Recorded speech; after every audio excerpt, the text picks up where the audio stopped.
இப்போ பொண்ணுக்கு ஃப்ரெண்ட்ஸ் இருந்தாங்க, அவங்க என்ன சொல்லுவாங்கன்னா, உன்னோட ஆளுக்கு லவ் சொல்லவே தைரியம் இல்ல, அவன் எப்படி உன் லைஃப் லாங் வச்சு பாத்துப்பான்னு சொல்லி பொண்ணு கேள்வி கேட்டா அந்த ஒரு நிமிஷம் அந்த பொண்ணு யோசிக்கும். லவ்வே சொல்ல முடியல, நீ என்ன லைஃப்ல டெசிஷன் எடுப்ப? சீரியஸா? ஓகே சார் கான்ஃபிடென்ட்டா சொன்னா எந்த ஒரு பொண்ணுமே அக்செப்ட் பண்ணுவாங்க சார். ஒருத்த கான்ஃபிடென்ட்டா எப்படி லவ் சொல்லுவான் சொல்லுங்க, எப்படி எந்த சொல்றது? பிரச்சனையா வந்தாலும் நான் இருப்பேன் அப்படின்னு சொல்றதே போதும் சார். இப்போ முதல் முறையாக மேடையில் பேசுறவன் எப்படி பேசுவான்?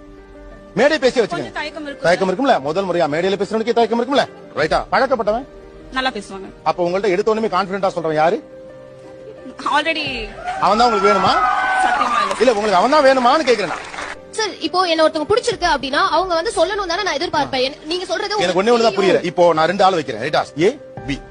பி வந்து உங்கள்ட்ட கான்ஃபிடென்ட்டாக வந்து காதலை சொல்லுவான், சரியா?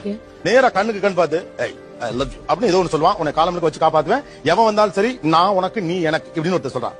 இன்னொருத்தன் உங்களை தூரத்துல இருந்து பார்க்கறான், உங்களுக்கும் தெரியும், தயங்குறான், சொல்ல தவிக்கிறான், போராடுறான். உங்களுக்கு இவனா இவ்வளவுதான் கேள்வி. அந்த தயங்குறாங்களா? தயங்குறவன் தான் சரியானவனா? நீங்க எல்லாரும் கான்பிடென்ட்டா காதல சொல்றவன் தான் வாழ்க்கையை எதிர்கொள்வான்னு சொல்றீங்களே, இப்ப குழப்பம் யாருக்கு?